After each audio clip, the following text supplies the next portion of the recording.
Olá, você que nos acompanha aqui pelo Bom da Notícia. Hoje teremos uma conversa seríssima, bem séria com relação à energia elétrica. Nós vamos conversar com duas autoridades do setor. Ralph Rueda, que é conselheiro da Associação Brasileira de Pequenas Centrais Hidrelétricas e Centrais Geradoras Hidrelétricas e diretor da Sindenergia. E para nossa satisfação e honra, recebemos também o professor Rubem Mauro. Rubem Mauro, como poucos, conhece essa descaída das nossas nascentes, dos nossos rios, desse manancial que a gente tem. Aliás, nós convivemos em Mato Grosso com o manancial hídrico, talvez um dos maiores do mundo. Se não for o maior do mundo, um dos maiores do mundo. E utilizamos muito pouco isso que a própria natureza nos legou, nos deu de presente. Professor Rubem Mauro, obrigado pela vinda aqui. Vamos conversar sobre... Eu que agradeço o convite. Muito obrigado. Ralph Rueda, muito obrigado pela sua vinda aqui. Prazer. Nós já conversamos no rádio, mas eu gostaria de prolongar, que esse é um assunto que apaixona todo mundo. Muita gente acha que é enfadonho, que não sei o quê, lá no passado. É para esses bobologistas vão conversar novamente e não sei o quê e tal. E, em função dessa tese de bobologistas, nós estamos com sérios problemas nesse momento e poderemos ter sérios problemas no futuro. Problemas que teremos de maneira irreversível. Por enquanto, há como recuperar. O que a gente pode falar duplamente? São duas cabeças pensantes aqui, falar sobre esse momento que a gente vive. Bom, Divaldo, é um prazer estar com você aqui. Prazer é todo nosso. Eu sempre respeitei assim, a coerência de você manter os seus programas até mais difíceis, que são programas até de polícia, de criminal, e você sempre mantenha uma coerência reta e absoluta. Eu sempre admirei o seu trabalho. Muito obrigado. É um prazer enorme estar com você. Segundo, muito bem pela recuperação de saúde, zerado, beleza. A nossa questão é clara, é limpa. A nossa energia é limpa, a nossa matriz é limpa. Nós temos 64% de energia do Brasil de matriz hidroenergética, que é a matriz mais limpa do mundo, que é o que todo mundo queria ter, que a América do Norte queria ter, o Hemisfério Norte queria ter. Acontece que essa matriz hidroenergética, ela vai sendo combatida por lobbies internacionais, onde você está explorando mais gás, mais petróleo, mais fotovoltaica e mais energia eólica, que é dos ventos, fotovoltaica do solar. Nós não somos contra nem a fotovoltaica, que é solar, e nem a eólica. Mas há um parâmetro. Nós temos hoje, colocado pelo governo federal, 170 mil megawatts instalados no Brasil. O governo federal fala que é 90 mil megawatts firme. Mentira. Essa energia de papel. Vou te explicar por quê. Porque os lagos dos grandes usinas estão assoreados. Já não tem mais toda essa profundidade de água dentro dos reservatórios. O governo, quando transferiu para o setor privado a geração, está vencendo agora os primeiros 20 anos de concessão. O que acontece quando você vai entregar a concessão? O empresário não vai investir mais, porque ele não tem uma regra de transição da concessão. Eu vou ter mais 30 anos? Eu vou ter mais 20 anos? Qual o modelo que eu vou vender a energia? Eu vou fazer um novo leilão? Ou eu vou continuar com o contrato antes concedido pelo governo? Então já começa por aí. Então as manutenções dos grandes reservatórios, que são sustentáculos, sul, sudeste, uma parte nordeste, é que segura a nossa energia. Bom, saindo a SPCH, estimulada pelo governo Fernando Henrique, pelo um programa chamado Proinfra, que lançou 1.000 megawatts de bagaço de cana, madeira, 1.000 megawatts de eólica e 1.000 megawatts de PCH. Esse foi o último grande projeto em energia renovável. O senhor fala de Giral e Santo Antônio? Não, esse foi as pequenas. 3.000 de cada uma. O senhor fala das pequenas? Sim. Giral e Santo Antônio são posteriores. Grandes. Por que se aprovou Giral e Santo Antônio a toque de caixa? Porque veio o apagão. Já vinha, a Agência Nacional de Energia vinha avisando o governo Fernando Henrique, era possível um apagão. Houve o apagão, houve o desespero. Aí se colocou térmica. Térmica de tudo quanto é tipo que você imaginar. A gás, a carvão, a óleo. Bom, esse é o pior. Por quê? Hoje nós estamos numa seca no Nordeste, principalmente no Nordeste, há 90 anos, a maior seca nos últimos 90 anos. O reservatório de Sobradinho está com 4%, 5% só. Não tem como recuperar, no mínimo em 5 anos. Então, quer dizer o seguinte, nós não vamos ter... O regime hidrológico que vem pelos próximos 5 anos, segundo a NASA, é seca. Vai baixar mais os reservatórios. Com isso, nós vamos ter menos energia hídrica. Aí o governo o que faz? Vamos lançar uma térmica emergencial, 2.500 megawatts. Ora, nós já temos praticamente 20 mil megawatts de energia térmica, entre óleo, carvão, cavaco de madeira e gás. O gás não tem mais. Parou para fazer manutenção na bacia de Mexilhão. Mentira, estava sem gás. Não parou para dar manutenção. No pique da seca, que precisa de energia a gás, para trancar a bacia. E aqui para nós é o pior ainda, né? É pior porque nós estamos na ponta. MT Gás cortou o contrato. E acabou. Nós não temos mais. Não. Quem investiu no gás aqui Tá no GNV vai levar prejuízo. 400 megawatts da melhor térmica do mundo. Exatamente. Está parado aqui em Mato Grosso por não ter gás lá para cá. Priorizar outros lugares. Agora, aqui para nós, né, professor Rubem Mauro, nós temos milhões de investimentos parados. Sim. Né? São milhões de... Sim. Você mexer numa PCH, Sim. numa pequena PCH, ela não é barata. Não. Não é barata. Uma média e grande, então... São caros. Então, como é que pode... esse setor precisa investir, mas nós temos um contraponto dos mais difíceis aqui. Sim. Eu não sei se é incompreensão ou é o rigorosíssimo da lei através do Ministério Público. Eu gostaria que os dois pudessem opinar. Eu falo primeiro. Perfeito. Eu acho que é incompreensão, porque nós estamos dentro do rigor da lei. Edivaldo, a gente é tão perseguido que se a gente tivesse 1 milímetro fora da lei, nós estávamos acabados. A gente só não teve os projetos paralisados porque nós estamos extremamente dentro do rigor da lei. E a gente chama sempre o Ministério Público, estadual, federal, para conversar. Porque, como o Rubem Mauro disse agora mesmo, não escutam os técnicos, só escutam biólogos. E uma usina, ela não é feita só de biólogos. Tem engenharia, tem florestal, tem um monte de coisa. Muitas matérias. Mato Grosso tem a última grande reserva de água para fazer as usinas do Brasil. Tem 8.000 megawatts levantados pelo Instituto de Pesquisa Energética, empresa do governo, para fazer em Mato Grosso. Bacia do Juruena, bacia do Telespires, sendo que você vai ter mais de 50, 60 bilhões de investimento no Estado. O que está sendo priorizado? 2 coisas. Por exemplo, a bacia do Juruena tem 5.000 megawatts para ser extraído. Aí vem uma rede Juruena Viva, vou te passar isso, que representa os povos indígenas. Mentira! É um fake que mandaram para a SEMA, para a FUNAI e para a ANEEL, falando que representa os índios e sociedades, pequenos agricultores, que é tudo mentira, não representa ninguém.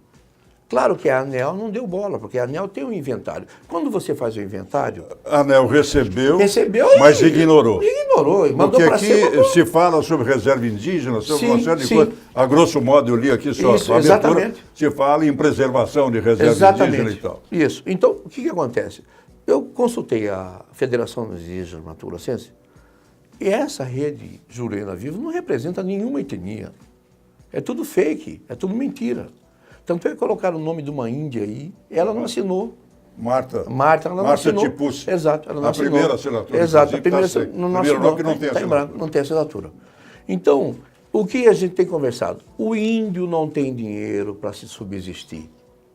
A FUNAI não tem dinheiro para bancar a tutela indígena. O que o índio precisa fazer?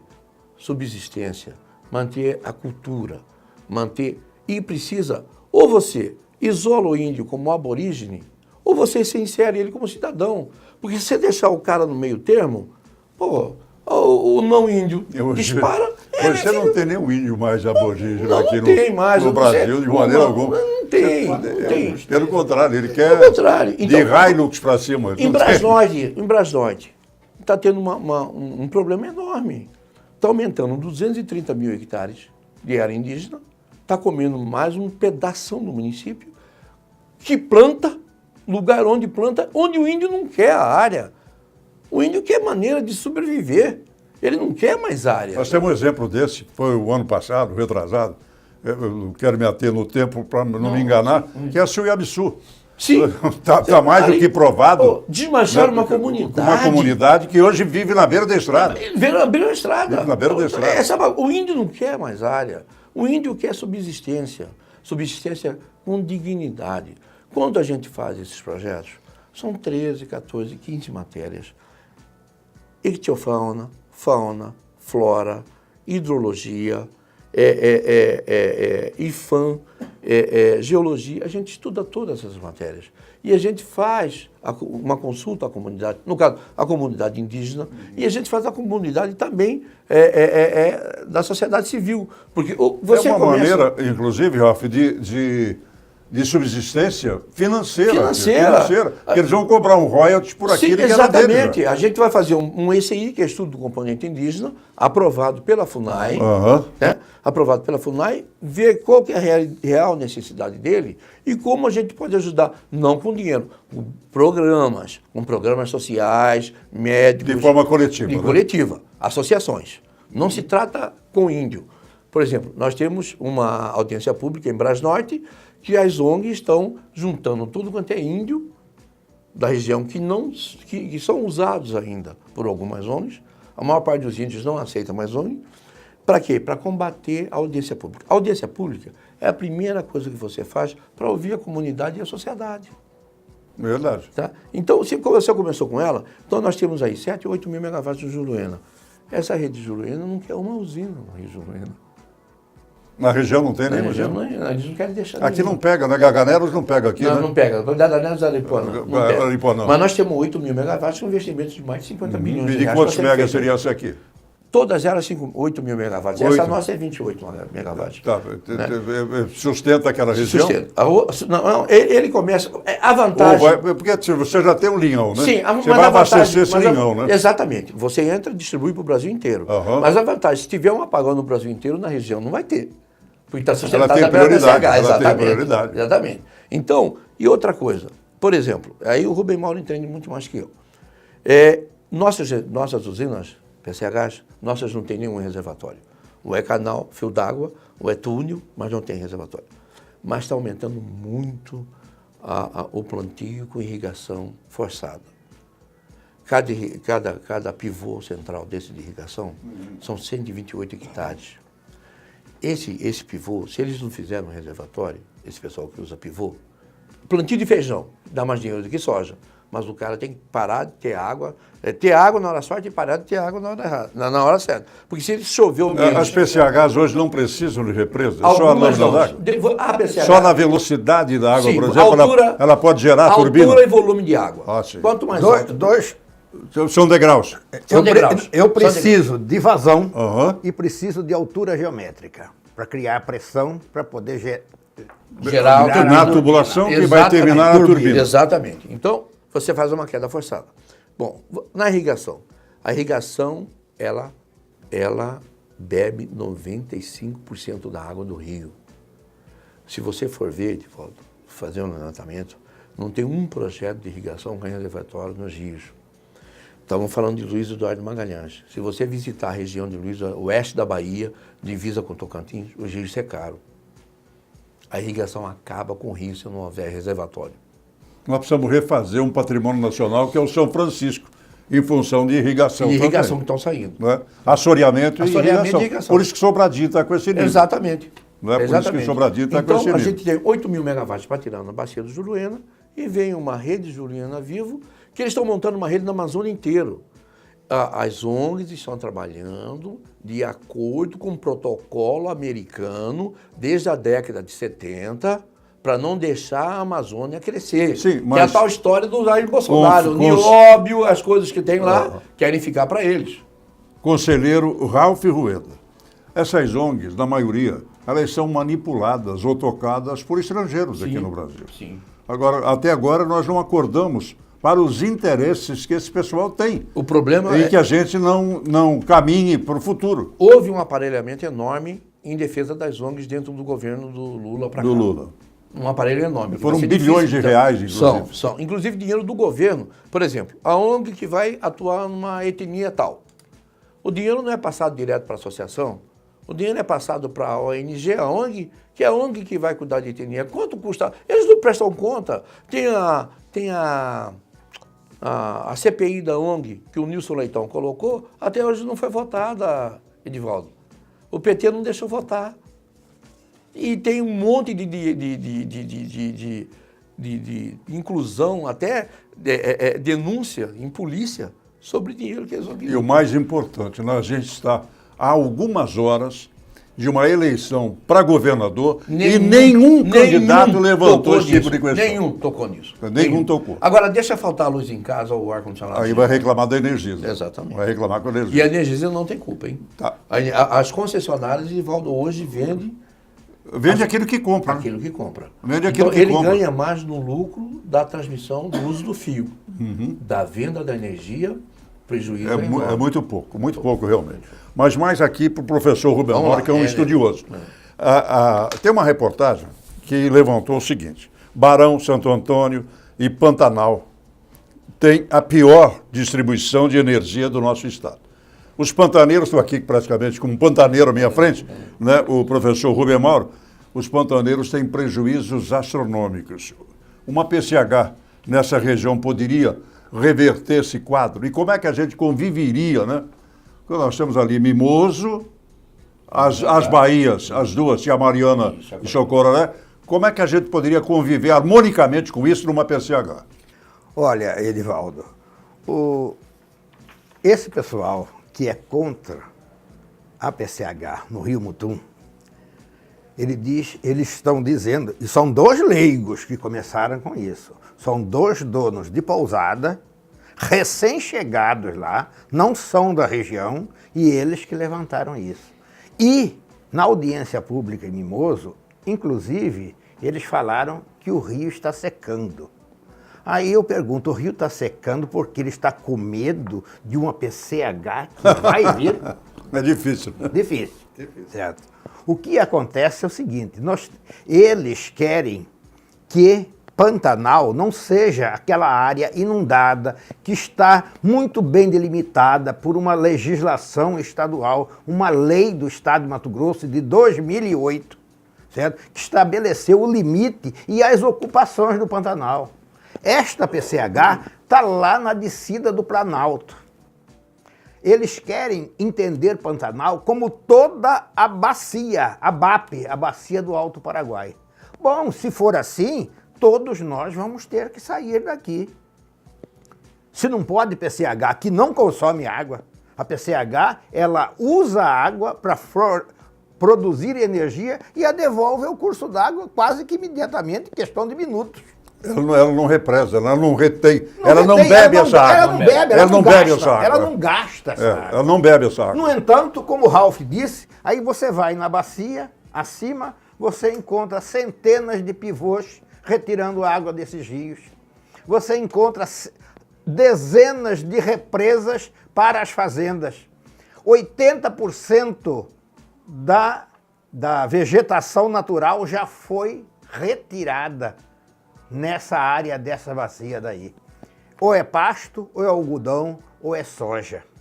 E o que é que acontece quando nós retiramos a vegetação? A precipitação, as chuvas quando caem, elas escoam rapidamente. Então eu provoco picos de cheias maiores no período de cheia. Precipitou, correu tudo para o rio. Em compensação, muito deixou de ser infiltrado. Isso que deixou de ser infiltrado, que correu, escoou, deixa de abastecer o rio. Então eu tenho menor vazão no período de seca. E isso ninguém vê. Se não pode não isso... vê ou não quer ver, professor? Eu acho que é o seguinte, eu acho que a maioria deles, eu vou dizer sem medo, são despreparados. não são da área tecnológica, não têm uma visão macro de ver a bacia como um todo, que é algo mais agressivo ao meio ambiente do que uma cidade. Então não poderia existir Cuiabá, não poderia existir Cáceres, Rondonópolis, todas elas drenam os seus resíduos para os rios do Pantanal e tratam muito mal isso. O que é que a gente prega?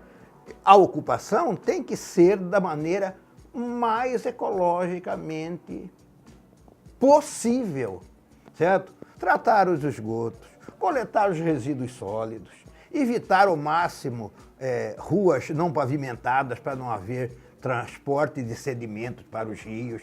Então, a mesma coisa com... Você vai chegar hoje e falar assim, está proibido soja na BAP. É o carro-chefe da nossa economia. O que nós temos que trabalhar... Mas chegamos a conversar sobre uma limitação, sobre um perímetro perigoso ali. Pois é. Até para a cana-de-açúcar, que é secular ali naquela região. Mas nós temos que o seguinte, nós temos maneira de minimizar esses impactos. Não há nenhuma atividade humana que não seja impactante. A PCH é impactante. Porque a hora que você faz, você detona a rocha, você abre aqui, você impactou o ambiente. Mas isso na hora da construção. Depois, praticamente, isso não existe. Por exemplo, essa que eles estão contestando, ela não interfere nem em fluxo migratório de peixe, porque tem 2 quedas d'água nesse peixe, de 25 metros. Que peixe que sobe 25 metros, certo? E outra coisa que a gente vê é o seguinte, os peixes estão cada vez diminuindo mais. E eu cito um exemplo da jeripoca. Você que é daqui conhece. Jeripoca é um peixe delicioso. E pia muito, né? Mas não é comercial, porque ele tem uma carne muito macia que ele estraga muito fácil. Ele não admite nem gelo. Por que que não tem mais a jeripoca? Alguma coisa está acontecendo. E eu só posso levar em consideração que sejam os agrotóxicos.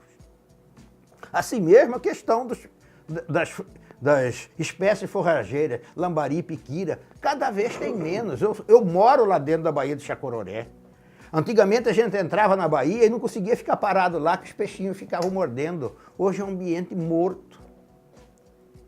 E ali não tem lançamento de esgoto, mas essas águas vêm lá de cima do Planalto, quer dizer... Elas já chegam lá embaixo comprometidas. Comprometidas. Então, o que nós precisamos não é proibir o agronegócio de plantar soja, mas que nós temos que trabalhar com esses insumos agrícolas que sejam menos impactantes ao meio ambiente.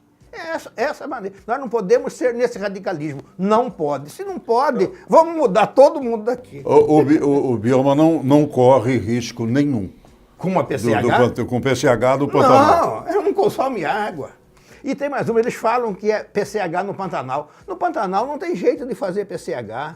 O Pantanal é uma planície de tão pequena declividade que da Baía de Ciamariana ao Oceano Atlântico, lá entre Uruguai e Argentina, que é o estuário do Prata, tem 123 metros de diferença de nível. Como que eu posso fazer uma PCH ou uma hidrelétrica? Eu tenho água, eu tenho vazão, mas eu não tenho carga hidráulica, porque eu teria que fazer uma barragem que teria que ter 100, 200, 300, 400 quilômetros de extensão para segurar essa água e inundaria todo mundo. Quer dizer, é um contrassenso. Eles não têm noção de Mas como é que o grandeza. Ministério Público é induzido por leigos desse que o senhor está acabando de citar? Pois é o que eu falei. Essa PCH foi denunciada por 2 proprietários de pousadas lá do Rio Mutum. 2 leigos. No entanto, nós técnicos fizemos um relatório explicando tudo, mostrando tudo, não tivemos nem resposta sobre isso do Ministério Público. Quer dizer, o Ministério Público aceita uma denúncia de um leigo e nem lê um documento que técnicos prepararam. Sim, nós temos aqui, o senhor faz parte desse corpo, é aposentado, mas faz parte desse corpo, uma universidade federal, talvez com os mais experientes homens nesse setor, que deveriam ser consultados automaticamente, nem deveriam ser provocados numa consulta pelo Ministério Público. Nem, não é se oferecer para isso. O Ministério Público deveria chamá-los para opinar sobre isso. Vocês deveriam fazer parte dessa equipe de decisão, colaborando com o Ministério Público. Olha, eu não vou muito por aí não, sabe por quê? Por quê? Porque dentro da academia, infelizmente, há também muitos alegres ambientalistas, certo? Aqueles que são contra tudo, que inclusive impediram a universidade, e impede até hoje, dela estar associado com os órgãos produtivos para produzir pesquisas que sejam aplicáveis. Eles não admitem. Mas isso é uma aberração, uma ignorância. Eles não admitem. Eles vivem fechados, produzem muitas teses de doutorados e de mestrados e trabalho de pesquisa que estão engavetados, que a sociedade não serve para nada. É interessantíssimo, né? Eu só queria voltar um pouquinho no tempo, né? Eu, já como profissional aqui, convivi, discuti na época de Manso, né? Os contra-Manso, né? Os contra-Manso. E lá na Universidade Federal, onde o senhor é seu reduto, nós tivemos realmente elementos fervorosamente defensores da não feitura da usina de Manso. Não sei como é que eles se encontram hoje. E, inclusive, Furnas chamou a Universidade Federal de Mato Grosso, através do Departamento de Biologia, para ela fazer os estudos da ictiologia, da fauna ictiológica. Eles não aceitaram, certo? Para poder continuar naquela de meter o pau, de ser contra. Eu estudei Manso. A minha dissertação de mestrado foi sobre Manso. Eu tinha uma ideia também contrário a Manso, certo? Depois que eu estudei Manso, eu vi o seguinte, que tem muito benefício. Eu vou citar um benefício. Passa hoje, no período de seca, aqui no mês de setembro, 175 metros cúbicos por segundo. Desses 175 metros cúbicos por segundo, 88% vem de Manso. Aqui no Rio Cuiabá. 88% vem de Manso, certo? Passava antigamente, antes de Manso, 80 metros cúbicos por segundo. Quer dizer, nós estamos hoje com uma vazão 2,3 vezes maior do que nós estamos regulados a maior que no passado. 2,3 vezes mais. O que é que isso nos traz de benefício? Além de uma altura maior do leito do rio para a navegação, ela tem um poder de diluição do esgoto que infelizmente não é tratado. Nós perdemos o bonde da história quando dispensamos o empréstimo a fundo perdido do BID de Pantanal.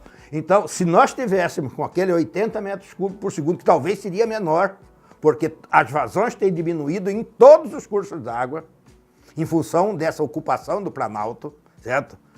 Nós não teríamos como diluir esse esgoto que Cuiabá e Vargem Grande, principalmente, jogam no rio, e nós teríamos uma situação calamitosa do rio.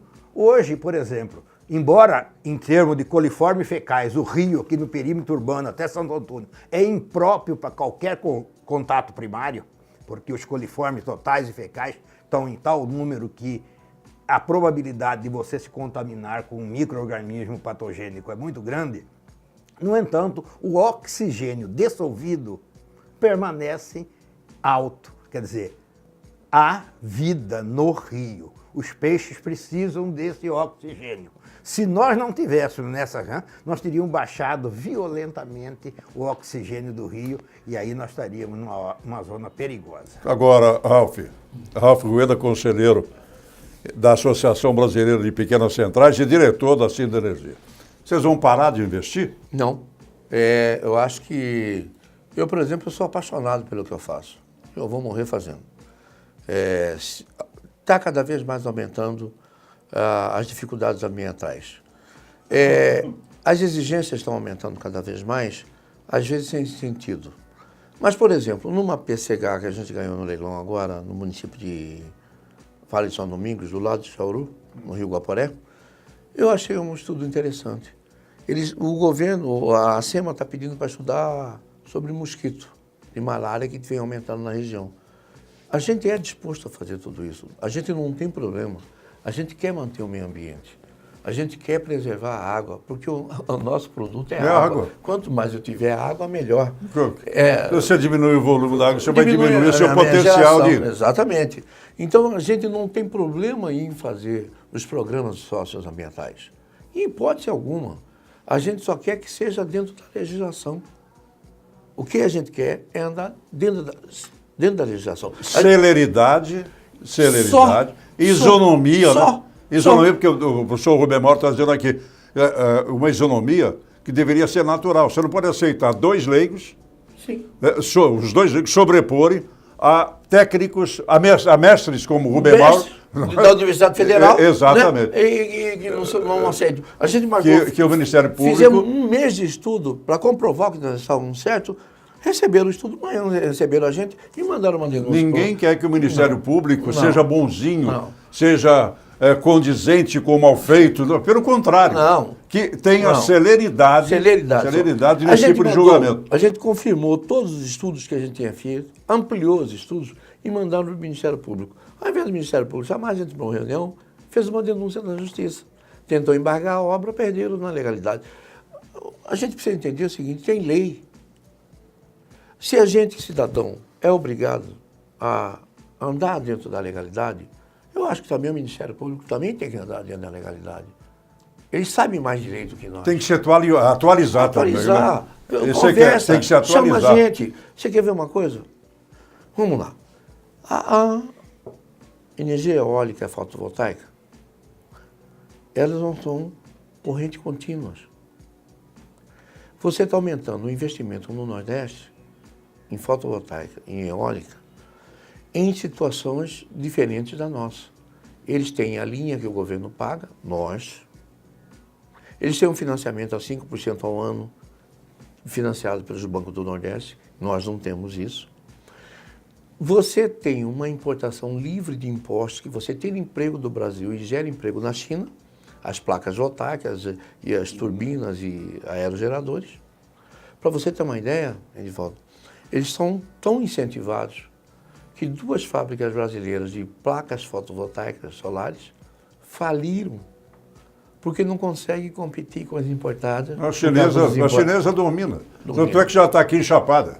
Perderam mais de 1.000 empregados. Já está enchapada. Mais de 1.000 empregos. E uma outra mais interessante ainda, você fala nos 5% e tal, vamos falar nesses moinhos, né, nesses cataventos que nós temos no Nordeste, fizeram tudo isso, gerando energia e não há linha de transmissão. Não, o governo tem que pagar. Então, não há linha de transmissão e tem que pagar a energia gerada. Só no Brasil para dar um negócio desse. Tem uma desse. empresa argentina que foi para a recuperação judicial, ela terminou o parque eólico dela e o governo não fez a linha. Ela tirou do governo 300 milhões de reais sem gerar nada e nós pagamos. Ah, maravilha. Tá bom. Aí eu vou te falar mais uma coisa. Se você tem a base hídrica como a melhor energia que se tem, você joga a térmica e você joga a eólica e a fotovoltaica. A eólica e a fotovoltaica não são eletrocontínuos. Elas sujam em energia. Com o tempo, a fábrica, a indústria, vai tendo energia quadrada e energia senoide. Energia quadrada e energia senoide vai acabando com o equipamento do investidor, do industrial. Vai misturando o tipo de energia. Você coloca um inversor, sai mais caro. Tudo isso sai mais caro. Agora, tirar dinheiro de Mato Grosso, do Centro-Oeste, e ter potencial hídrico bom, que possa trabalhar e levar tudo para o Nordeste... a energia mais limpa e mais barata. Do mundo. Mais barata. Do mundo. Mais barata. Como última pergunta, bem rapidinho, eu acho que nós rompemos até o tempo, mas o assunto é importante. Por que, uma pergunta para os dois, por que os ambientalistas condenam PCHs?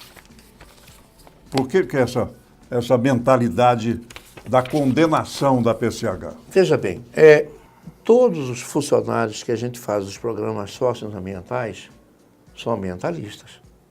E eles não são contra. Isso é questão ideológica e lobby internacional. Porque a Amazônia é a última retenção de água, principalmente Mato Grosso, Pará. Mato Grosso e Pará. Não tem mais água para fazer. Uma no Amazonas, mais ou menos, mas não tem mais água, não tem queda para fazer. Queda e água. Então os ambientalistas são contra, mas não são os bons ambientalistas. Não são os pró-desenvolvimentistas. Ou estão a serviço de terceiros, que são internacionais, ou são ideologicamente burros. Porque os ambientalistas, tudo que trabalha para a gente, é do nível do Dr. Rubem, é do nível de Baca, que é professor, também é doutorado em Geologia na Universidade Federal. Então, são membros da Universidade Federal, são ambientalistas. Agora, o que me assustou foi a divisão que o professor Rubem Moro disse aqui, que na própria academia, entre mestres e doutores que nós temos aqui, em grande número na nossa Universidade Federal, com prazer, com honra até, que existe essa divisão contra as PCHs também, contra contra o progresso. Eu estudei Manso, eu fui a pessoa que mais estudou Manso. Eu estudei Manso até a sua influência no Pantanal, em Barão de Melgaço. E eu escrevi na minha dissertação uma das últimas coisas, que nunca mais se construam no Pantanal, nos rios que drenam para o Pantanal, PCHs ou hidrelétricas que interfiram no regime hídrico dos rios. Porque se você muda o regime hídrico do rio, você interfere na seca, interfere na cheia. Se você opera uma hidrelétrica ou uma PCH de grande porte ou uma CGH, certo? Vinculado ao Sistema Nacional de Energia, que fala às 5 horas da tarde, coloca as 4 turbinas para funcionar que está precisando de energia. Você quadriplica a vazão do rio. 2 horas depois ele fala assim, chega, não estou precisando disso, você tira. Operador Nacional do Sistema. Operador Nacional do Sistema. Tanto que Manso hoje não opera mais no Sistema Nacional de Energia. Ela opera com vazão firme. Não muda a vazão. No período de seca, ela trabalha com 165 metros cúbicos por segundo. Na cheia também. Não, na cheia ela trabalha com um bocadinho mais, porque ela armazenou mais água, ela vai vem para os 180 e pouquinho que o senhor falou. Mas não fica alterando. Ela no mesmo dia, no mesmo mês, mantém sempre isso. É isso que tem que fazer. Não é que seja proibido. Nós temos que ter métodos ou maneiras de atuar que sejam menos impactantes, porque nenhuma geradora de energia hidráulica consome água. Isso que esse pessoal não entende, ou não quer entender. Ela usa água para rodar a turbina e devolve a água instantaneamente. Não há retenção. Interfere no fluxo migratório do peixe. Manso interfere no fluxo migratório do peixe. Certo? Mas Manso está colocada lá numa nascente. Ela está justamente na foz do rio Manso com o Rio da Casca. O Rio Manso, 500 metros acima de onde era a barragem, já não subia mais peixe, porque tinha o tal do Saltinho, não sei se você já viu falar. Uma cachoeirinha que tinha 2 metros de altura, que peixe já não subia. Certo? Quer dizer, ele interferiu no fluxo migratório em aproximadamente 10 quilômetros do Rio da Casca. Grande mal para produzir todo o bem que produziu. Então isso não vai acontecer com o Rio Mutum, que é o foco dessa discussão da PCH no Pantanal. O Rio Mutum não está no tem Pantanal. Nada, Eles querem que... Ele fala, não tem como estar no Pantanal. O Mutum não tem absolutamente nada com o Pantanal. Não tem nada de Pantanal. Está lá no Planalto. Não é nem primo do Pantanal. Está lá no Planalto. Certo? E o Rio Mutum não é o principal formador. Aonde está a PCH, não é o rio de maior vazão para a Baía de Cia Mariana. A maior vazão vem do rio Água Branca, que encontra com o Mutum antes de chegar na Baía de Cia Mariana. Perfeitamente. Edivaldo, só uma coisa que eu queria colocar, apesar do tempo já estar esgotado, é o seguinte, a Unemate também tem um viés de esquerda impressionante. Eles chegam nas audiências públicas agredindo avançando, entrando armados com madeira, com pedra, acabando com a audiência pública, virando baderna. A audiência pública é o início de A Unemate? A Unemate, sim. Ela está completamente aparelhada com a esquerda. Agora, todos os projetos que a gente faz, eu quero deixar bem claro, tem uma mitigação. A gente inicia, há um impacto ambiental que no final da obra nós somos obrigados a fazer o programa todo de mitigação em que o impacto seja mínimo do que é para ser. Esse é o mais importante. Esse é o mais importante. Não é? A consciência sobre o meio ambiente, a preservação do meio ambiente. Não é? O saldo financeiro não pode se sobrepor ao futuro de todos nós. E a gente, no meu caso, a gente construiu uma PCH chamada Sacre 2 na etnia Pareci, no Rio Sacre. Se você vê o que é a etnia Pareci antes dessa usina, se você vê o que é essa etnia após essa usina, você vai ver a diferença, o salto que deu de qualidade da vida dos índios na região do Sacre. É isso que a gente tem que pedir. A intenção não é confronto com o Ministério Público, pelo contrário. Não. Mas pedir aos elementos, aos homens que compõem o Ministério Público, que sejam mais, eu não diria conscientes, que conscientes eles são, mas que sejam mais rápidos e que ouçam as partes. Isso. Principalmente que ouçam as partes. Só pedimos isso. Ok. Professor Rubem Mauro, foi uma honra tê-lo aqui. Prazer em vê-lo. Obrigado, muito obrigado. Um abraço, Rafa Ueda, conselheiro da ABRAPCH e diretor da Sinenergia. Isso aí. Um abraço a todos. Muito obrigado. Rubem Mauro é um homem preocupadíssimo, principalmente em outra oportunidade, a gente vai falar sobre Cuiabá. Cuiabá, que é importante, Cuiabá também está degenerada pela mão do homem também. Completamente. Um abraço aos dois, muito obrigado obrigado pela honra que nos deram. Até o nosso próximo encontro aqui no Bom da Notícia.